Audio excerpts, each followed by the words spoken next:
The African warrior queen history tried to forget, when women were expected to stay silent. One African girl was learning how to fight wars. She would grow up to conquer cities, command armies, and leave walls standing that still exist today. Her name was Queen AMINA, and history almost erased her. This is part 1 of her story, where this story begins, before colonization, before European empires, before history books decided whose stories mattered. Africa had queens, not ceremonial queens, warrior queens. Queen AMINA was born in ZAZZAU, a powerful Hausa city-state located in what is now Zaria, in Kaduna State, northern Nigeria. In the 16th century, ZAZZAU was not just a town. It was a center of trade, military power, and political influence. Caravans passed through its lands carrying salt, leather, horses, and gold.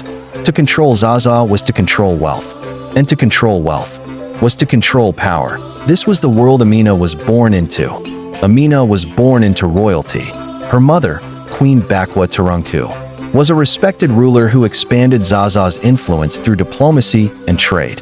Her grandfather, King Turunku, was credited with strengthening ZAZZAU as a major Hausa city-state. Her brother, Karama, would later inherit the throne after their mother's reign. This was not an ordinary family. It was a lineage of rulers, warriors, and builders. AMINA grew up inside palace walls, but her eyes were always drawn to the world beyond them, in a society with clear expectations for women. AMINA chose a different path. While other girls were trained for court life, AMINA trained with soldiers. She learned how to ride horses, how to wield weapons, how to endure pain, how to command respect. By her teenage years, she was already known for her courage. People whispered, "She fights like a man." They did not yet understand. She was becoming something greater. As ZAZZAU expanded its influence, war followed. AMINA joined military campaigns early. She did not stay behind. She rode at the front. She studied the battlefield. She watched how fear moved men. She learned when to attack and when to wait. With every campaign, her reputation grew. Enemies feared her name long before they saw her face. But power is never freely given. When Queen Bakwa Turunku died, the throne passed to AMINA's brother, Karama. AMINA did not protest. She did not rebel. She waited. She served under his rule, leading armies and protecting the kingdom. In a society ruled by men, a woman on the throne was unthinkable. Then history shifted. Her brother died. ZAZZAU stood at a crossroads, tradition or strength. The people chose AMINA. She became Queen AMINA of ZAZZAU. Queen AMINA did not rule from the palace. She ruled from horseback.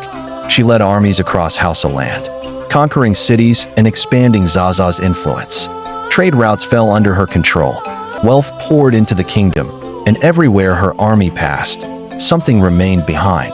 Walls. Defensive walls were built around conquered cities. Walls known today as Ganyuwar AMINA. Some of them still stand, but with expansion came fear. And with fear, resistance. As Queen AMINA's power grew, so did the number of those who wanted her stopped. Enemies began to unite. Whispers turned into plots. Queen AMINA had conquered cities. She had broken tradition. She had rewritten history. But one question remained. How far could a woman go in a world determined to end her rule? In part 2, we uncover Queen AMINA's greatest conquests, the myths surrounding her private life, and the mystery behind her death. This is only the beginning.